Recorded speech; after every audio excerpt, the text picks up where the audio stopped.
Igbo, ndewo. Morning. Zuone. Ndewo Igbo. Come on, swallow the day. Okay. Onye ọbụla n'ike ọzọ biko. Look to your right and say to the person next to you, I am proud to be Igbo. And there's nothing anyone can do about it. And there will thank you. Yes, ancient New York, Barabiama. And throughout today, everything that we've heard has been, if you will, descriptive of our situation. Well, unfortunately, almost to the point of making you almost depressed, almost fearful, but I've chosen to use this forum at this time to restore your self-confidence.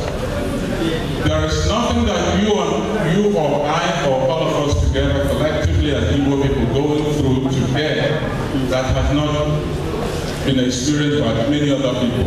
All you need to do is ask the people of Armenia, ask the people of Israel, ask the people of Syria today, the people of Iran, and almost most recently, the people of Quebec, Quebecois in Canada, because I happen to be a Canadian by citizenship. So you see, whatever we're going through, it's not new. What I've chosen to do tonight is to remind you, because mostly we're all Christians, at least we were brought up in Christian environments, reading the Bible. We are told in the book of Psalm 30, verse 15, it says, weeping may endure for the night, but joy shall surely come in the morning. You have to have faith to know that nothing happens in a vacuum. There's a reason.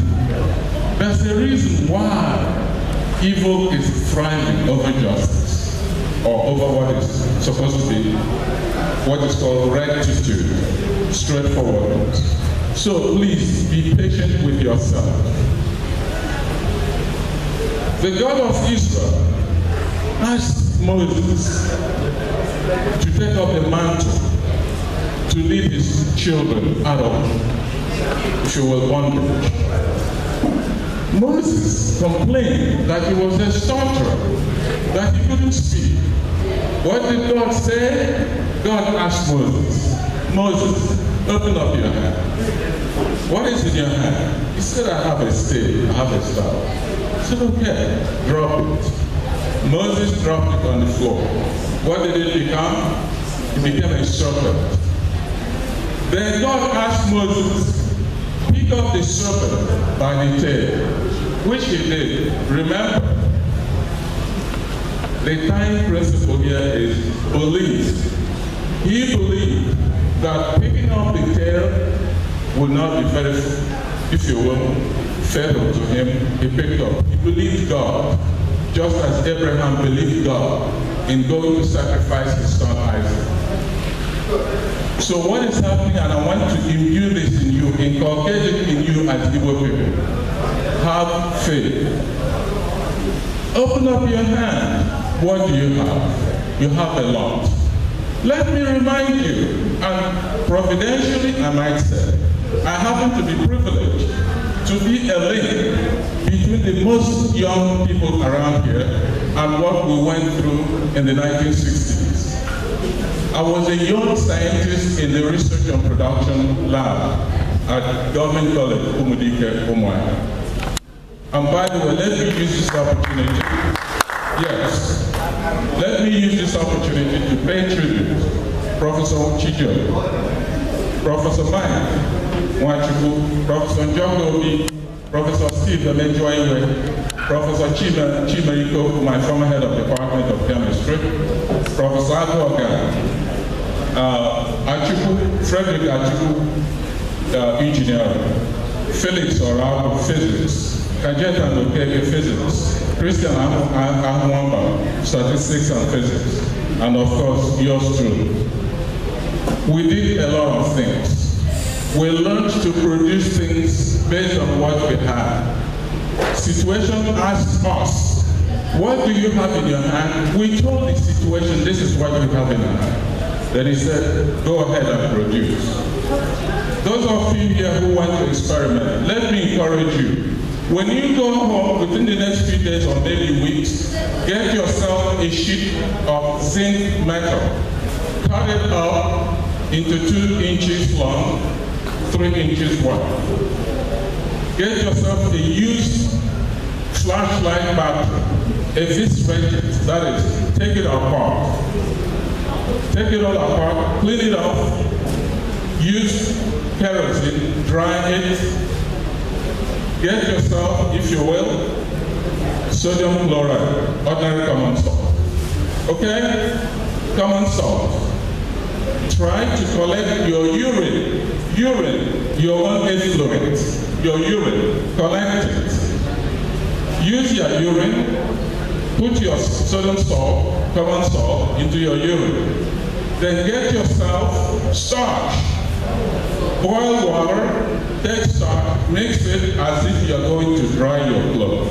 Use some of the starch, mix it with the salt, put that bubble, what we call bubble, from the flashlight back. Okay? And then cover it with zinc.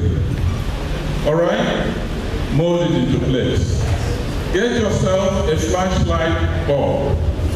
Get yourself a wire, very simple wire.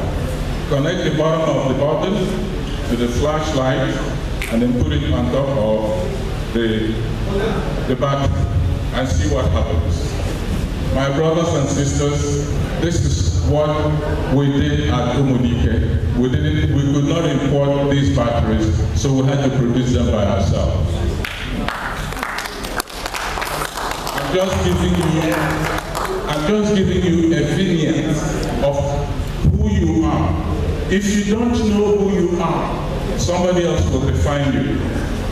We have a saying, in business as in life, you get what you negotiate.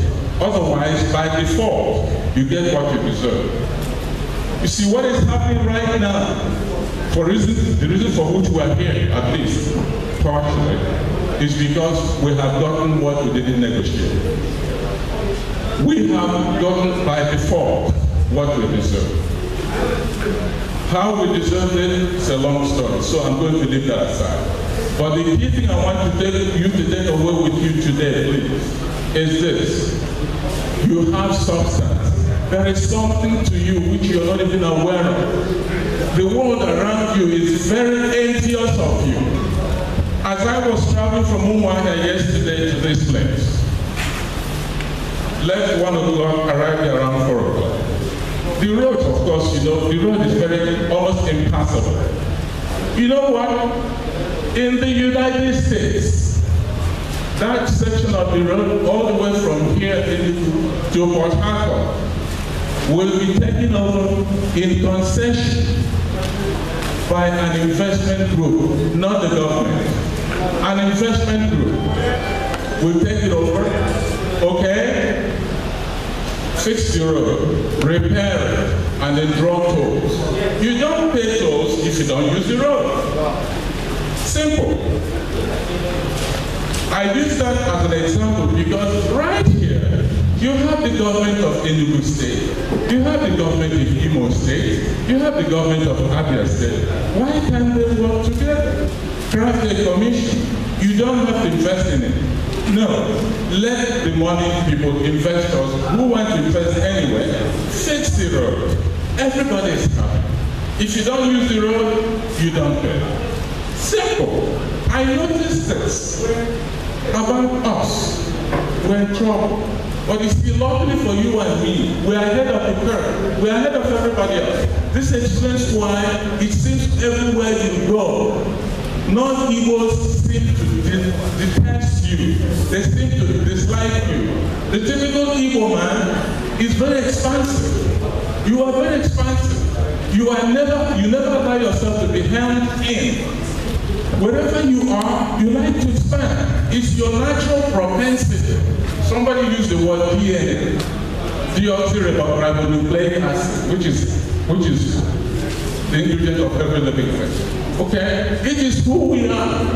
Which is why I said to you, I am proud to be Igbo and there's nothing you can do about it. Okay? There's nothing anybody can do about it. Remember this. If you don't define yourself, somebody else will define you. Unfortunately, you may not like the final definition of you. So please, endeavor to let us all work together. Sam, Magic Sam, Professor Omada, Professor Nathaniel, Professor Josie Kejife, they were all my guests in New York last year, around this time. We ended up at the United States State Department. We had a brief conference. And I'm hoping after this event today, we will resuscitate some of the initiatives. We will move forward. The world has become very complex. Unfortunately, we have not done the best that we could have done to let the world know what is happening to us.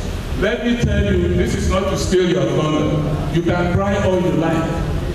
They don't give a hoot. Never. America does not have allies.